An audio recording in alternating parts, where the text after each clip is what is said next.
अस्सलामुअलैकुम स्टूडेंट्स, आज का जो हमारा टॉपिक है पावर। तो rate of doing work is called power, या काम करने की शरह को हम पावर कहते हैं। तो लिखेंगे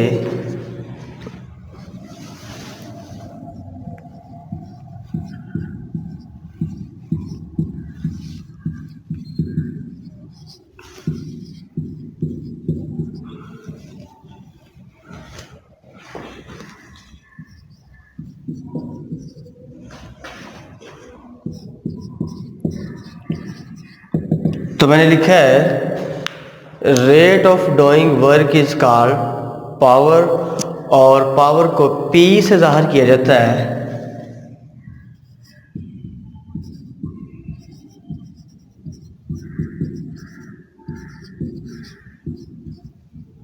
P। तो अगर आप पावर का फार्मूला लिखें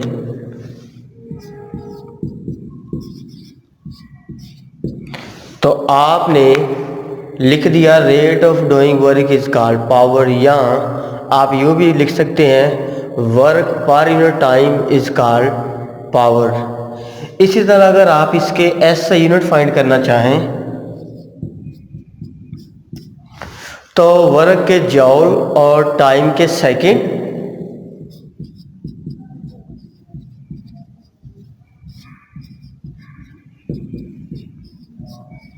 तो जॉल सेकंड क्या होंगे, इसके यूनिट होंगे, और जॉल सेकंड जो है वो इक्वल हो जाते हैं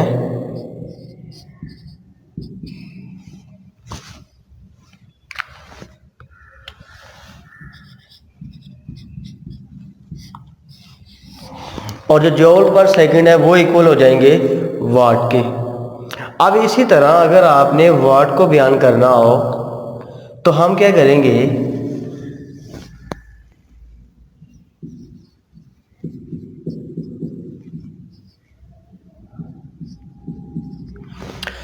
अगर ऐसा हो 1 जॉल वर्क 1 सेकंड में हो तो वो हमारे पास इक्वल आ जाएगा 1 वाट के।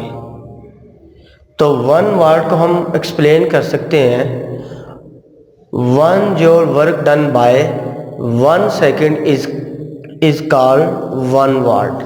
अब इसी तरह इससे आगे भी हम प्रूव कर सकते हैं कि 1 किलो वाट हावर इक्वल होता है 3.6 मेगा जॉल के। इसको हम प्रूव करेंगे। तो 1 तो हमारे पास क्या है, 1 किलो में 1000 ग्राम होते हैं, लिख दिया। अब वाट तो हमारे पास यूनिट है, और हावर 1 घंटे में 60 मिनट, और 1 मिनट में 60 ही सेकंड आ जाएंगे। तो इसके वाट तो वैसे ही आ जाएगा, और हावर जो है वो सेकंड इसके क्या होंगे, टाइम के तो वैसे भी सेकंड होते हैं, वो मैंने लिख दिए। अब जब इसको आप कैलकुलेटर से मल्टीप्लाई करवाएंगे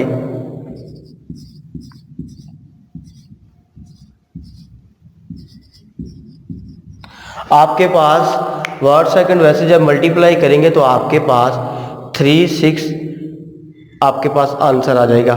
अब अगर आपने इसको साइंटिफिक नोटेशन में लिखना है तो पहला डिजिट कहाँ से शुरू हो रहा है, यहाँ से 3 के आगे, तो आप यहाँ पॉइंट लगाएंगे 6, आगे आप 1 2 3 4 5 6। अगर आप लेफ्ट से राइट जाएं तो 10 की पावर +6 आप लिख देंगे, और वाट सेकंड ये डिवाइड इधर आके मल्टीप्लाई हो जाए तो वाट सेकंड इक्वल आ जाएगा जॉल के।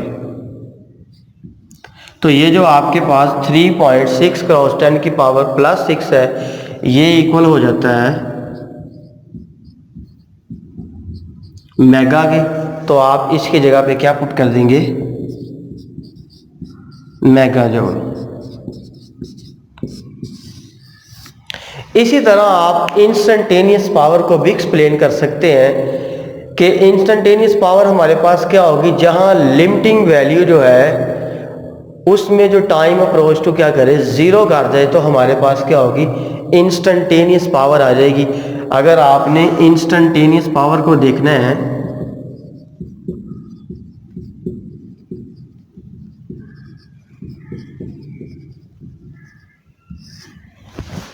इंस्टेंटेनियस पावर को अगर आपने देखना है तो जब मैंने बात की है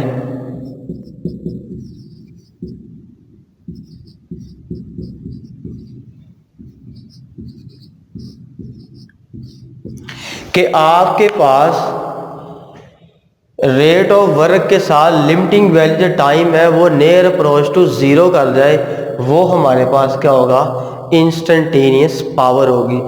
मज़ीद आप इससे नेक्स्ट आपके सिलेबस में है, आपने प्रूव करना है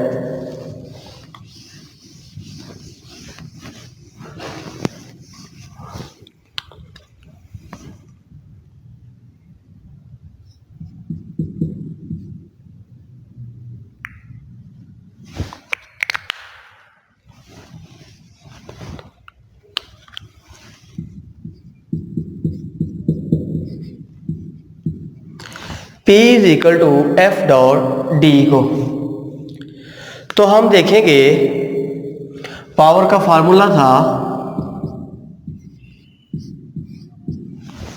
वर्क पर यूनिट टाइम या rate of doing work is called power. तो हमारे पास वर्क होता है एफ डॉट डी, ऐसा करें इसकी वैल्यू पुट कर दें, टाइम वैसे नीचे आ गया। आप फोर्स को आप अलहदा लिख दें और डी ओवर टी को आप अलहदा लिख दें। आप ऐसे भी लिख सकते थे,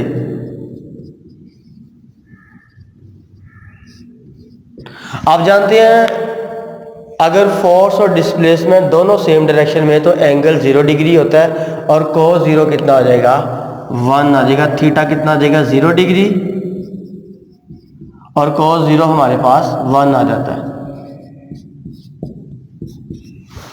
इसी तरह ये जो आप हमारे पास d ओवर t है ये आ जाएगी वेलोसिटी, तो इसकी जगह पे आप v भी लिख सकते हैं। और अगर आप डॉट ख़त्म ना करें तो d ओवर t हमारे पास क्या होगा, ये p is equal to F dot v निकल आएगा।